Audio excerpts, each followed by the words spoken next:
Ele não lhe respondeu palavra. Chegando-se, pois, a ele os seus discípulos, rogavam-lhe, dizendo: Despede-a, que vem clamando atrás de nós. Respondeu ele: Não fui enviado, senão as ovelhas perdidas da casa de Israel. 25. Então veio ela e, adorando-o, disse: Senhor, socorre-me. 6. Ele, porém, respondeu: Não é bom tomar o pão dos filhos e lançá-lo aos cachorrinhos. Ao que ela disse: Sim, Senhor, mas até os cachorrinhos comem das migalhas que caem da mesa de seus donos. Último 28 disse: Então respondeu Jesus, disse-lhe: Ó mulher, grande é a tua fé, seja-te feito conforme queres. E desde aquela hora, sua filha ficou sã, ou curada, né? Uma versão da NVI. Então feche seus olhos, Senhor. Muito obrigado, Deus. Porque temos a liberdade de falar da tua palavra, temos a liberdade, Deus, de compartilharmos de tudo aquilo que tem separado no seu coração para o nosso coração.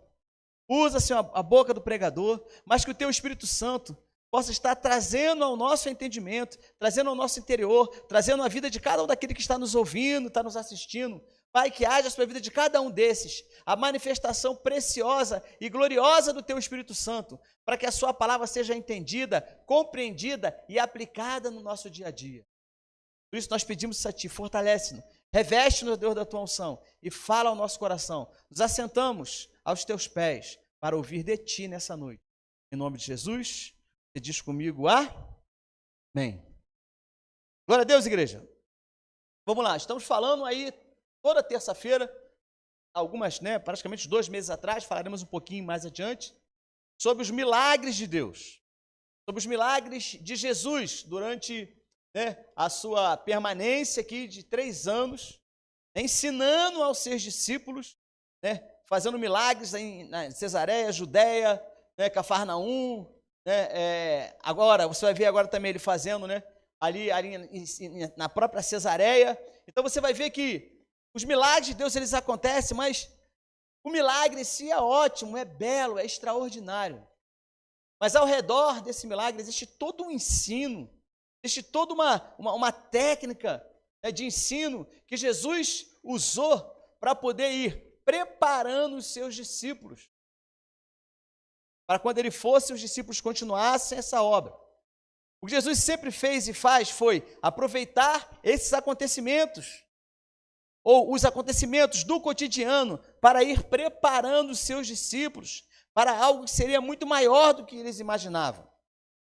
Apesar dessa mulher cananeia, ou em algumas versões chamada de a mulher cirofenícia, pelo local onde ela morava, apesar dela ter recebido, apesar da mulher cananeia ter estado ali buscando de Deus, buscando ali de Jesus, apesar dela ter recebido ali no final do texto, ali a libertação da sua filha, seus discípulos, muito mais ter o milagre, os discípulos de Jesus estavam ali aprendendo algo extraordinário. Eu te convido hoje a você não só se atentar para o milagre da libertação da filha dessa mulher, mas também a bagagem de ensino que há ao redor e o que Jesus queria falar com tudo isso. Talvez você se perguntaria, por que até hoje, por que eu ainda não recebi a minha bênção ou o meu milagre? Talvez aí você na sua casa pense assim, por que até hoje eu ainda não consegui? Por que eu tenho orado, tenho buscado? Por que eu tenho tanto querido de Deus, tanto buscado de Deus, tanto ansiado o meu milagre? Mas por que ele ainda não aconteceu? Por que ainda isso não aconteceu na minha vida, se eu tenho buscado tanto? Deixa eu te falar uma coisa. Deus tem uma bênção já pronta para você. Pode dizer um amém? Você que está aqui presente? Vou repetir então. Deus tem uma bênção pronta para mim e para você.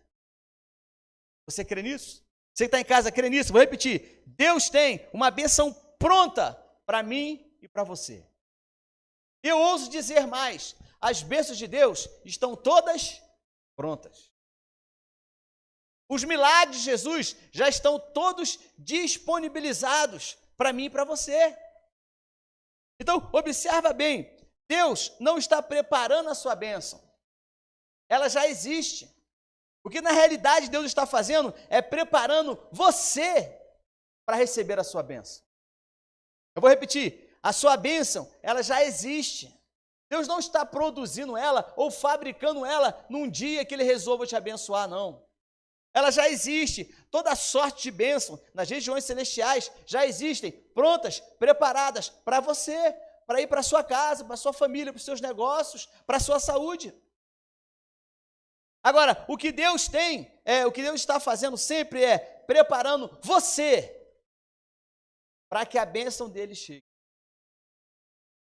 Então, o grande bug que às vezes acontece na nossa mente é justamente isso.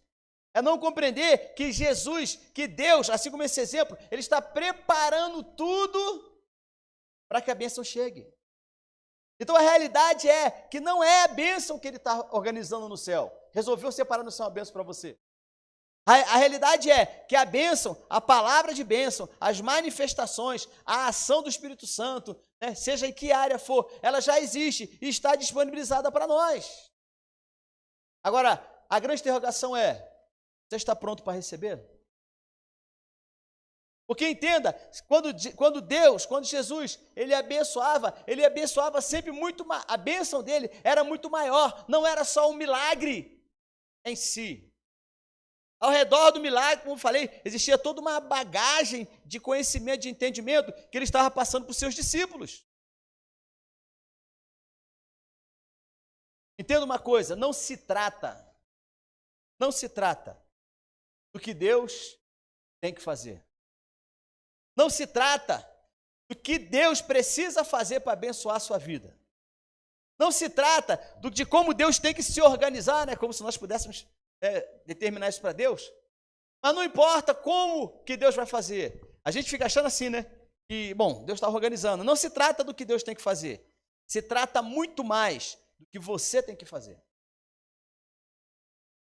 Para que você receba a bênção de Deus, não é o que Deus está... A gente ora sempre assim, né?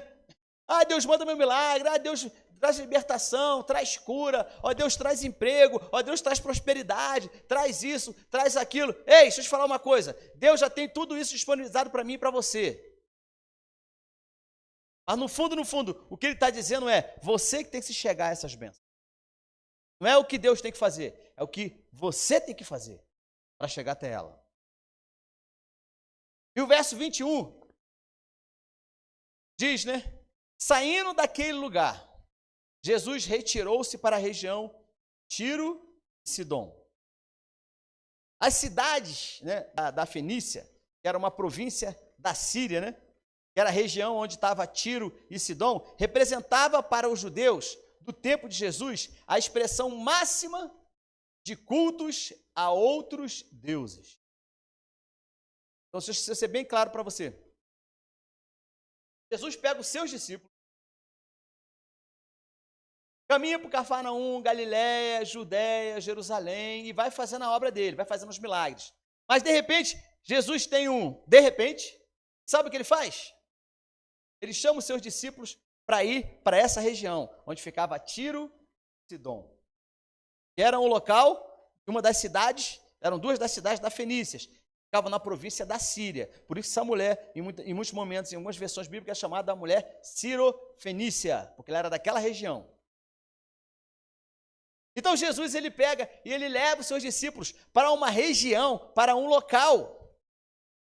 A visita de Jesus a essa região e o encontro dele com essa mulher, Ciro-Fenícia, causaram espanto e entrava em contradição com a cultura do judeu daquela época, ou do judeu convertido a Jesus daquela época. Por quê? Porque a definição segundo a qual eles esperavam era que o Messias iria vir somente para os judeus.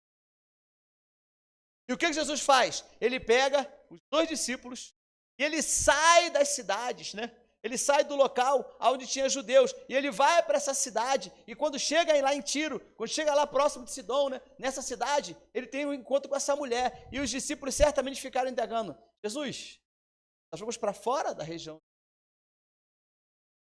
Havia até alguns judeus que moravam lá, mas a religião daquela região, a religião daquela região era uma mistura danada. Eram vários deuses que eles serviam. E Jesus pega os seus discípulos e leva os seus discípulos para essa cidade. Ou seja, Jesus tinha algo a ensiná-los fora da região deles. Qual era a intenção de Jesus para ir a esse lugar? Jesus queria levar os seus discípulos a viverem, preste bem atenção nisso, Jesus queria levar os seus discípulos a viverem a experiência de ver o milagre fora do, entre aspas, do quadrado, da rotina, da religião cultural, da região, do local onde eles estavam acostumados a ver Jesus fazendo seus milagres. Ou seja, Jesus fez assim, ó: eu vou tirar vocês daqui, eu vou tirar vocês aqui do quadrado, aonde a gente, né, entre aspas, né, metaforicamente falando, dessa região aqui, e eu vou levar vocês para uma outra região, para um outro povo. Jesus queria manifestar a sua glória, Jesus queria manifestar o seu poder fora do quadradinho do entendimento dos seus discípulos. E para eles, Jesus tinha vindo só para os judeus. Ou seja, Jesus saiu da rotina, dos acontecimentos rotineiros da vida pessoal de cada um de seus discípulos. E ele disse: vamos para Tiro. Deixa eu te falar uma coisa. Você sempre será impulsionado a sair da sua rotina para alcançar algo novo. Eu vou repetir. Você sempre será impulsionado a sair da sua rotina para alcançar algo novo. Isso é que Jesus queria fazer com os seus discípulos. Tirar daquela região, levar para um novo momento. Para quê? Para que eles vivessem o novo. Para que eles saíssem da caixinha do entendimento deles. Como diz o ditado, né? Não espere algo novo com atitudes velhas. Quer algo novo na sua vida? Tem atitudes novas. Queremos que as circunstâncias mudem. A oração praticamente de todos que oram por algum tipo de milagre é pedir: Senhor, muda isso, Senhor, me dá isso, Senhor, muda essa circunstância, muda ele, ou muda ela, ou muda essa questão. Nós oramos assim. Mas muitas das vezes, quem temos que mudar somos nós, não as circunstâncias. Nada muda fora se você não mudar aqui dentro. Nada ao seu redor vai mudar se você não mudar a sua atitude. O que Jesus estava, experimentando os seus discípulos era: olha, eu vou tirar vocês da rotina de vocês, eu vou tirar vocês, do que vocês estão acostumados, eu vou tirar vocês, desse roteiro, que eu fiz com vocês aqui, e vou levar vocês para um lugar novo. E para os seus discípulos era um espanto ir para aquela região, como eu te falei. Mas não tinha outro jeito. Jesus precisava, levar para os seus discípulos algo novo. E para ele levar algo novo, ele precisava dos seus discípulos de atitudes novas. Nunca espere algo novo se você tem atitudes velhas. Quer mudar do lado de fora? Comece a mudar do lado de dentro. Quer que as coisas ao redor mudem? Comece a mudar você.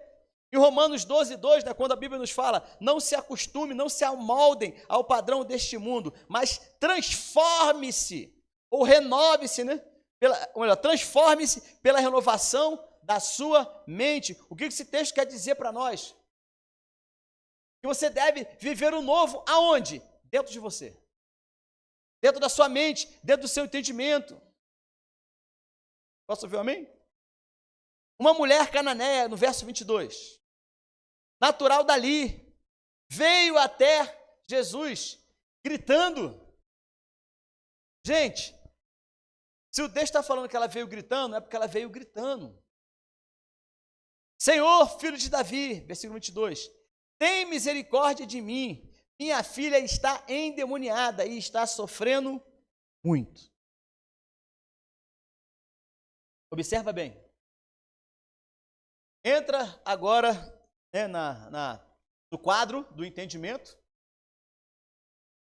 Tenta visualizar na sua mente esse quadro. Jesus, seus discípulos, eles andando, indo na direção de algum lugar em Tiro, ou melhor, em Sidom, andando. Vem uma mulher atrás, que era cananeia, que a sua filha estava em casa, né, como a Bíblia nos diz, possessa, muito doente. E aí ela começa a gritar: Jesus, filho de Davi, tem misericórdia de mim. Aquela mulher, diz o texto, ela era uma mulher cananeia. Ela não era mulher judia. Ela era natural daquela região. Ela não estava acostumada, né, com a cultura dos judeus. Mas olha só, independente de como ela era, ou de quem ela era, ou de que religião ela era uma mãe desesperada em busca da cura da sua filha. Ou seja, o desespero dela fez ela gritar, né, mesmo declarando: Senhor, filho de Davi. Isso era um termo que era usado pelos judeus. Mas ela ali, como uma mãe, ela se aproxima e insistentemente ela fica gritando, clamando por misericórdia pela sua filha, a ponto dos discípulos pedirem para Jesus: Mestre, manda essa mulher embora, pois ela vem gritando atrás de nós. O incômodo daquela mulher, a gritaria que ela estava fazendo para Jesus, incomodava os discípulos, a ponto de eles virarem para pararem Jesus e falar: Jesus, manda essa mulher embora. Ela não tem nada com a gente, ela não é judia, manda ela embora, manda ela embora. Mas eu fico imaginando eles mandando embora e ela gritando cada vez mais alto. Assim você pode ser, assim pode ser você, está me ouvindo? Assim pode ser você que hoje tem um grito dentro da sua alma. Assim pode ser você que talvez já tenha ido a vários lugares. Talvez você já tenha buscado um advogado, ele não resolveu. Talvez um juiz, ele não resolveu. Talvez você já tenha ido aos médicos, ele não resolveu. Talvez você tenha ido numa outra religião e ela também não resolveu. Mas sabe de uma coisa? Hoje você está diante daquele que pode fazer possível se tornar possível. Vou repetir. Hoje você está diante daquele que pode tornar o impossível em... Posso ouvir um amém? Então, ou seja, agora, se põe no lugar dessa mulher, ela sabe que Jesus, ele pode fazer tudo, todo milagre. E essa mulher não mediu consequência. E talvez você hoje tenha recebido esse link, tenha visto aí pelo YouTube. Talvez você seja como essa mulher. Você tem um grito dentro de você. Você tem um grito por uma cura. Você tem um grito por buscar de Deus justiça. Você tem um grito para dizer para Jesus quanto você... Repete após mim. Fale com bastante força. As dificuldades... Não, você na sua casa, não se distrai não. Sai do celular aí, só se estiver assistindo no celular. Mas olha só, repita comigo. As dificuldades, as crises, sempre me levarão para cumprir propósito maior. Agora repete você sozinho. Dificuldades e as sempre levarão para cumprir propósito. Não é à toa que você passa dificuldade, não é à toa que você passa por crise. Jamais aquela mulher encontraria Jesus se a filha dela não estivesse passando aquela dificuldade, não estivesse vivendo aquela crise. Deixa eu te falar algumas coisas para você compreender bem isso. No livro de Jonas, capítulo 1, verso 12, conta a história de que Jonas, ele foi lançado para fora do barco. O versículo diz assim: jogue-me ao mar e tudo ficará calmo, porque eu sei que a tempestade está acontecendo por minha causa. Jonas falou: Jonas 1,12. Jogue-me ao mar, e tudo ficará calmo outra vez, porque sei que essa tempestade aconteceu por minha causa. Em outras palavras, a tempestade do navio tirou Jonas do rumo errado. A tempestade veio para botar Jonas no caminho certo. Ele colocou Jonas na direção de Nínive, só que ele foi para Nínive. Qual foi o meio de transporte dele? Um grande peixe. Ele foi, você já imaginou isso? Mas ele tinha uma missão. Qual era a missão dele? Pregar em Nínive. E ele foi para onde? Para Tarsis. Se Deus falou para você, vai para esse lado, não vá para esse. Se Deus tem te chamado para cumprir um propósito maior, ei, presta atenção, deixa eu te falar, isso faz parte do seu milagre. Cumpra, fique no propósito a qual Deus te chamou.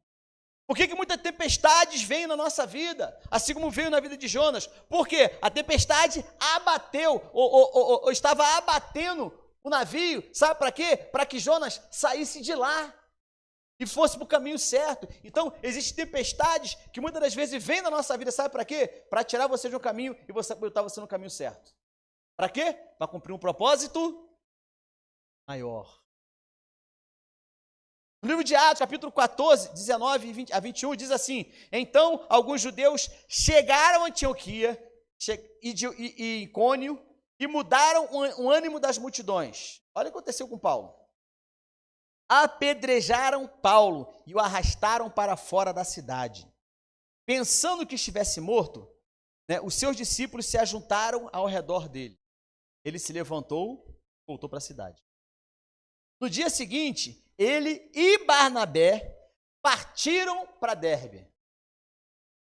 Agora, olha o final do versículo 21. Eles pregaram as boas novas naquela cidade e fizeram muitos.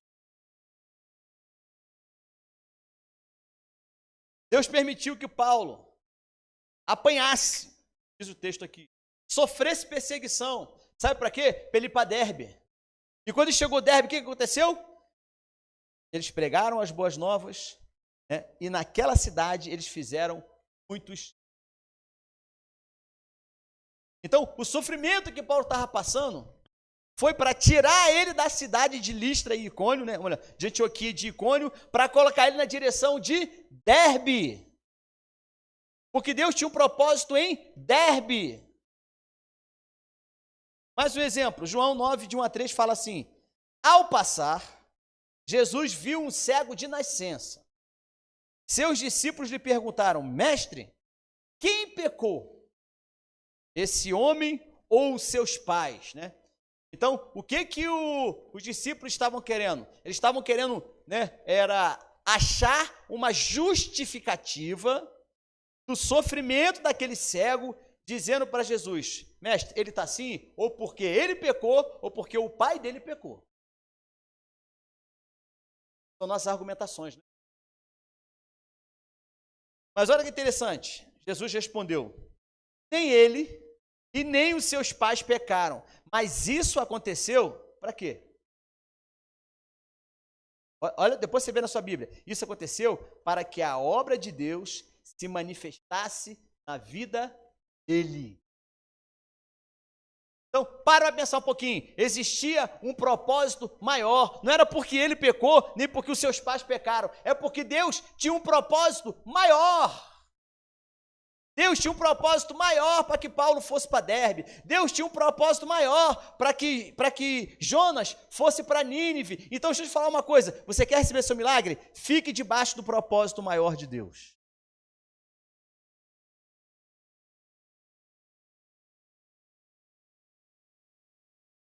Você deve ter visto na televisão paraquedista.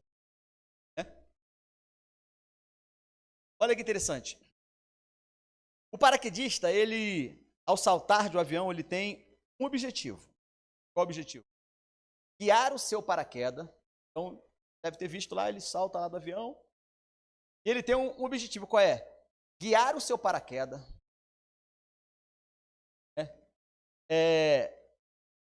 vencendo a direção dos ventos contrários.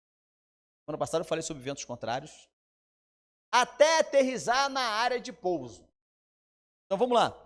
O avião, o paraquedista salta, e aí ele vai guiando o seu paraquedas, né? Até chegar onde? Na área de pouso. Fala comigo, área de pouso. Fala assim, fala assim, zona de lançamento, fala comigo.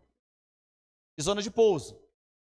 Então, ele salta de um lugar e ele tem que chegar lá naquele retângulo, lá naquela marca, ou naquele descampado, aonde é a zona de pouso, ou a área de pouso. Então, ou seja, ele tem que ir guiando o paraquedas, indo contra os ventos, fazendo as suas manobras, para ele chegar, sabe até onde? Na área de pouso. Talvez você já tenha entendido. Você precisa guiar a sua vida. Presta bem atenção, eu vou te falar. Você precisa guiar a sua vida até o lugar do propósito de Deus. Porque o seu milagre está lá no propósito de Deus. Você entendeu bem isso? Não há terra prometida sem passar pelo... Completa para mim. Completa aí. Não há terra prometida sem passar pelo deserto. O paraquedista, nesse exemplo do paraquedista, quando ele salta e ele vai em busca de quê? Como é que é o nome do lugar? Ele vai em busca de quê? Da zona de pouso, ou da área de pouso. Ou seja, você, esse paraquedista, a sua bênção está ali, ó. Sabe quem é que vai até, sabe quem é que vai se guiando até a bênção? Quem? Você que está em casa, quem? Quem é que vai guiando o paraquedas? Quem é que vai guiando a sua vida até chegar ao lugar da bênção? Deixa eu te falar, tem gente que está saltando o paraquedas aqui, mas os ventos contrários vai levando ele para onde? Para fora da área de pouso. E a pessoa se deixa levar. Então o seu maior desafio é você lutar contra isso, é lutar contra os opositores, é lutar contra o vento que vem contra você, para que você guie a sua vida para o centro do propósito de Deus, da vontade de Deus. Ali é a sua zona de pouso, a sua bênção está ali, dentro do propósito. No exemplo anterior, você entendeu isso, você vai responder. Qual era o local para onde Deus queria levar Jonas? Vou perguntar de novo. Qual era o lugar para onde Deus queria levar Jonas? Nínive. Qual era o lugar da bênção de Jonas? Qual era a zona de pouso? Jonas estava indo para onde? Lá para o outro lado. Deus queria usar Paulo em Derbe. Paulo estava onde? Entendeu isso? Deus traçou um plano para que ele encontrasse aquele cego, para dizer assim, ó, seja curado agora. Mas o discípulo falava o quê? Não, mas é porque foi o pai dele, ou foi a mãe, ou foi ele que pecou. Alguma coisa aconteceu, por isso que ele está passando por isso. Deixa eu falar uma coisa. Se você estiver no centro da vontade de Deus, é ali que a sua bênção vai chegar. É ali que o seu milagre vai chegar. Posso dizer um amém? Não tem como pular da terra prometida. Melhor, não tem como, pular do Egito direto para a terra prometida. Tem? Tem tipo assim, saiu da terra prometida, saiu do Egito, cheguei na terra prometida. Não, no meio tem o quê? No meio tem o quê? Deserto, ele te prepara para quê? Você entendeu bem isso? Deserto, ele te prepara para a terra. Diga para o seu irmão perto de você, ou você na sua casa, diga para alguém, diga assim, se você está no deserto, não, fala com força pela ciência. Se você está no deserto, calma. Fique na direção certa, que você chegará na terra dos seus. Não tem atalho. Verso 23, mas Jesus, para aquela mulher que vinha gritando, mas Jesus não respondeu nada. Então seus discípulos se aproximaram Começaram a falar, né? Manda ela embora, verso 23, manda embora, pois ela vem gritando atrás, manda ela embora. A lição maior de aprendizado aqui, com os discípulos, era ensiná-los que era ter um coração intercessor. Os discípulos falaram para Jesus, mestre, manda ela embora, ela está atrapalhando, ela está incomodando, ela está gritando, ela está chamando atenção, dispensa ela logo. Existem tipos de pessoas que são assim. Veja bem, não é só um milagre em si. Jesus queria trabalhar com seus discípulos. Posso ouvir um amém? Você que é discípulo, Deus quer trabalhar contigo. Posso ouvir um amém? Existe tipo de pessoas que são assim, desanimadoras. Se põe no lugar daquela mulher, atrás daquele que podia fazer um milagre para ela, gritando, pedindo, né, misericórdia para eles, e os discípulos como? Ei, mestre. Está gritando atrás da gente, manda ela embora logo, manda ela embora, dispensa ela, está chamando atenção. Se você fosse aquela mulher, o que você fazia? Em relação aos discípulos. Eles estavam desanimando Jesus, né? Ou melhor, estavam desanimando ela, querer continuar atrás do milagre. Entenda bem isso. Faz parte, né? Se você é evangélico há pouco tempo, bem-vindo. Vou falar uma verdade bem prática para você. Entenda bem isso. Faz parte do currículo da sua vida espiritual, isso que eu vou te falar. Primeiro, passar por desafios e desertos. Segundo, passar por contrariedades. Você quer de um jeito, mas Deus quer de outro. Você quer ir para Tarsis, Deus quer que você vá para Nínive. Deus quer que você vá para Derbe, você quer ficar em... Deus está organizando para fazer um milagre e você está dizendo que aquilo é hereditário. Viu bem isso? Mas o pior de tudo, para que você preencha o seu currículo, coloque isso aí. Você vai passar por desafios, você vai passar por contrariedades, mas principalmente você vai ter que vencer pessoas desanimadoras. Situações desanimadoras que queriam impedir aquela mulher de chegar até o seu milagre. Mas ela desistiu? Hein? Aquela mulher desistiu? Ah, tá bom então, já que ele não pode me atender, eu vou voltar lá para minha casa, vai ficar com minha filha lá, possessa lá, porque não tem jeito mesmo, né? Vocês não deixam ele me atender? Não, ela insistiu, ela ficou ali até que ela recebeu a atenção de Jesus. Jesus estava treinando seus discípulos. Verso 24, ele respondeu assim: eu fui enviado. Olha a resposta de Jesus. A mulher estava chorando, clamando. Olha a resposta de Jesus: eu fui enviado apenas às ovelhas perdidas. Preste bem atenção no que eu vou te dizer. Jesus, ao dizer para aquela mulher que não tinha vindo para ela, ele estava dizendo: eu sei quem. Jesus, ao parar e ele olhar para trás e falar para a mulher assim, ó, eu não vim a não ser para as ovelhas perdidas de Israel, para os descendentes de Abraão. Ele estava dizendo assim, ó, eu sei quem você é.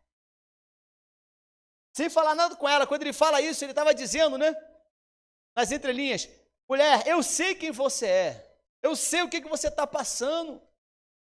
Você não é judia. Eu não vim, nesse momento, né? Jesus estava preparando os judeus para que depois eles pregassem os gentios. Mas nesse momento, ele disse para ela nessas palavras: eu vim para as mulheres, para os judeus. Eu não vim para você.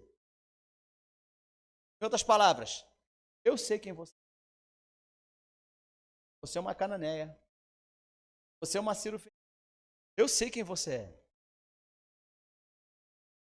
Nunca queira, preste bem atenção nisso, nunca queira impressionar dizendo que você é de um jeito, mas na prática você é de outro. Não impressiona Jesus. Jesus sabe o que você é no seu íntimo. Jesus sabe o que você pensa no seu íntimo. Jesus sabe quais são as suas respostas no seu íntimo. Porque às vezes sua resposta aqui é sim, mas aqui dentro é não. E Jesus, como ele conhecia a mulher cananeia, como hoje o Espírito Santo faz às vezes de Jesus, ele conhece e ele sabe que que a maioria das vezes pode acontecer de você falar que é de um jeito, ser de outro jeito. Jesus se revelou para ela. Aquela mulher podia ter ido embora. Talvez, se fosse muito de nós, na primeira dificuldade, primeiro quebra-mola, não passaria. Mas essa mulher, ela insistiu. Aquela mulher podia ter ido embora. Mas o que ela fez? A mulher veio, olha só, diante desse fato, Jesus vira para ela e fala assim, eu não vim para você, eu te conheço, eu não vim para você. Essa mulher podia ter ido embora, mas sabe o que ela fez? Versículo 25, a mulher veio, adorou a Jesus, disse, Senhor, ajuda-me. Ela foi adorar. Ela não era judia. Ela não sabia sobre a lei, sobre os costumes, sobre a tradição da adoração judia. Por quê? Porque na adoração judaica, melhor dizendo, ela era uma impura. Ela não participaria nunca de uma adoração do ritual judeu, porque ela era uma estrangeira, e todos que não eram judeus, que eram estrangeiros, eram considerados impuros segundo a lei judaica. Mas o que essa mulher faz? Ela se debruça e ela começa a adorar a Jesus. Anote, a sua adoração move a mão de Deus ao seu... Vou repetir, a sua adoração move a mão de Deus ao seu...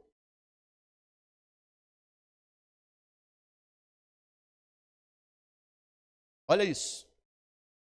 Atos 15, 16, conta a história de Paulo e Silas. Eles estavam na prisão, você lembra dessa história? Eles estavam na prisão, mas de repente eles começaram a fazer o quê? Começaram a dormir? Começaram a fazer o quê? Você que é crente, começaram a fazer o quê? A adorar. Eles estavam presos em grilhões, ou presos, não sei como é que estavam acorrentados, estavam presos, mas quando eles começaram a adorar, o que aconteceu? As correntes caíram, as portas se abriram, e diz no final do versículo que todos da prisão, todos, e foram soltas as prisões de todos, a sua adoração, ele não só simplesmente toca o coração de Deus, como abençoa todos da sua casa. A adoração daquela mulher, entre aspas, do não de Jesus, moveu o coração de Jesus. Eu fico imaginando os discípulos que estavam aprendendo com isso, olhando assim e falando assim, não, mas está adorando, é impura, como é que ela vai adorar Jesus? Não sabe, nem é judia, como é que ela vai? Mas essa mulher fez o quê? Ela não desistiu e continuou adorando. Anote isso, a adoração reverte causas impossíveis. A adoração reverte causas perdidas. Paulo e Silas estavam na prisão.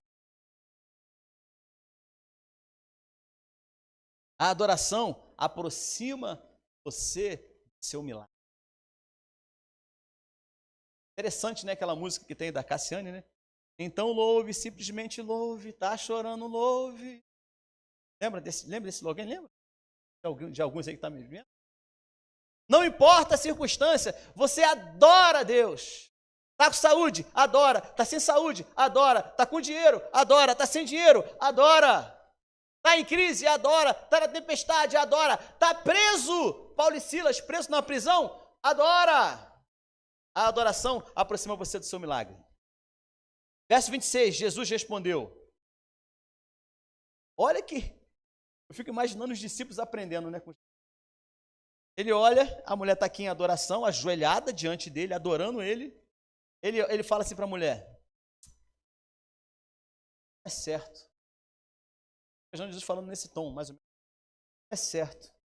Tirar o alimento, tirar o pão, os filhos lançaram aos cachorrinhos.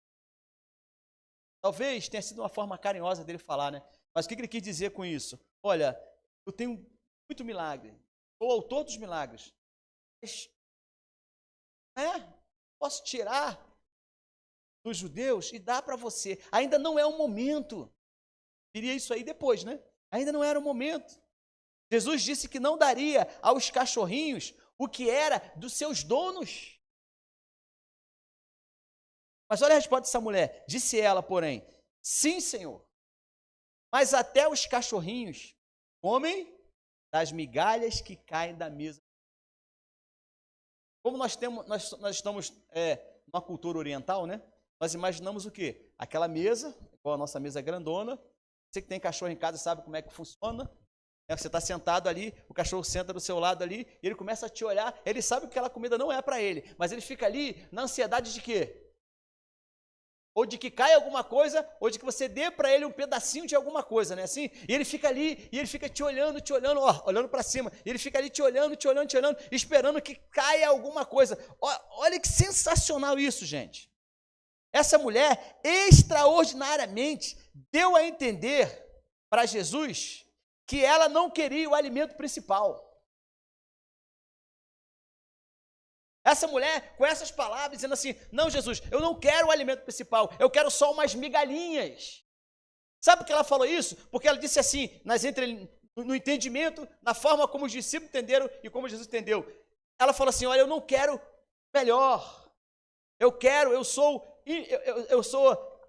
imerecedora do que o Senhor tem para dar para eles. Mas olha só as migalhinhas já é suficiente para que eu receba meu milagre. É ordinário.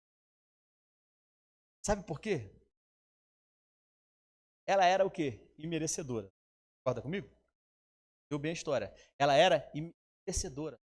Ela não era uma judia, ela era lá uma mulher cirofenícia, era de outra região, né, de outra religião, inclusive, mas ela veio buscar Jesus e adorou, como você ouviu. E ela, ao falar isso para Jesus, falou assim, Jesus, eu sei realmente, o Senhor não veio para mim, mas eu quero só umas migalhinhas, só a migalhinha é suficiente.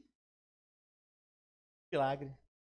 Eu não sou merecedora, eu não mereço mesmo, mas só uma migalhinha, Jesus, tem misericórdia, me ajuda.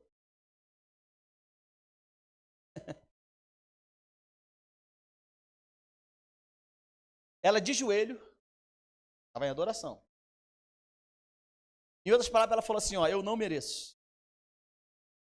Mas, filho de Davi, tem. Você que está em casa, você está aqui presente. Favor merecido. Essa mulher merecia? Ela merecia o favor de Jesus? Não, ainda não era o momento. Favor imerecido, chama o quê? Vou perguntar de novo. Favor imerecido se chama o quê? Sabe aquela pessoa que não merece seu presente? Mas você dá um presente para ela? É graça. Aquela mulher não merecia. Ela era imerecedora, mas quando ela fala para Jesus, olha, eu sei, eu sou imerecedora, eu não quero o alimento principal, eu quero só umas migalhinhas. Pronto, checkmate. Sabe o que Jesus falou para ela? Logo em seguida, mulher, mulher. Né?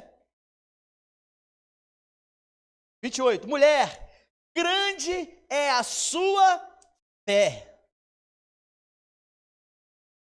Vai para casa. O milagre já chegou lá. O que teve de ensino para os seus discípulos ali? Foi de que isso era graça. Tudo isso para que Jesus ensinasse para os seus discípulos o que era graça. Ela não merecia, mas ele fez o milagre a si mesmo. Jesus estava ensinando aos seus discípulos como seria no futuro. Ou seja, ele veio trazer um novo momento para a vida humana. Ele veio trazer a graça. E hoje essa mesma graça atinge aí, chega aí na sua casa, chega aí no meio da sua luta, chega aí no meio da sua frustração, talvez você se sinta assim, eu sou imerecedor, mas a graça do Senhor basta. Essa foi a maior revelação dessa palavra. Jesus antecipou o milagre daquela mulher. Ainda não era hora de levar o evangelho, né? Para o judeu, para os não judeus. Mas aquela mulher antecipou o milagre dela. Veja bem. Sabe quando é assinado um decreto? Vamos dizer, é assinado um decreto aqui em Brasília. Nós estamos na Sara Nossa Terra, Jardim Botânico, em Brasília. E aí aqui, no palácio, é assinado um decreto.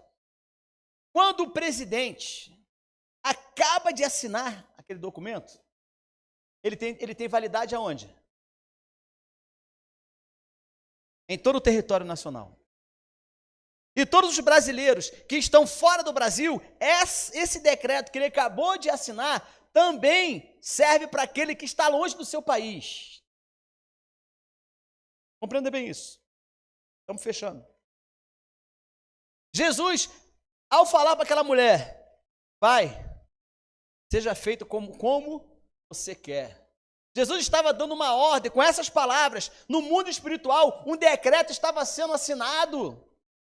A bênção e a vitória daquela mulher estava sendo assinado, estava sendo decretado. Então, deixa eu te falar uma coisa, não importa onde tivesse a mulher, a filha dela, não importa qual era a doença, não importa qual era a circunstância, não importa se era terremoto, não importa, né, se era tempestade, não importa se o barco está afundando, não importa se sua vida está desse jeito aí. Deixa eu te falar uma coisa, quando você atinge a graça de Deus, Ele assina um decreto, e essa lei serve em todo o mundo, para todas as pessoas. E quando Ele faz isso, quando Ele fala isso para a mulher, o mundo espiritual se move. E a filha dela é curada. Lá aonde a menina está. Jesus quer assinar o seu decreto hoje. Você entendeu bem isso? Então fala amém. Jesus quer assinar o seu decreto hoje. Você precisa de um milagre financeiro? De uma cura? De um emprego? Você precisa de paz? Você precisa vencer uma crise familiar aí na sua casa? Você precisa de um milagre na sua empresa? Você precisa de libertação para você? Você precisa de libertação para a sua casa? Ou para alguém da sua casa, igual essa mulher? Hoje Jesus ele quer assinar um decreto no mundo espiritual que vai ter efeito aí, que vai ter efeito lá no seu trabalho, vai ter um efeito aí na sua saúde. Basta você estar dentro do propósito. Você crê nisso? Então vamos ficar em pé.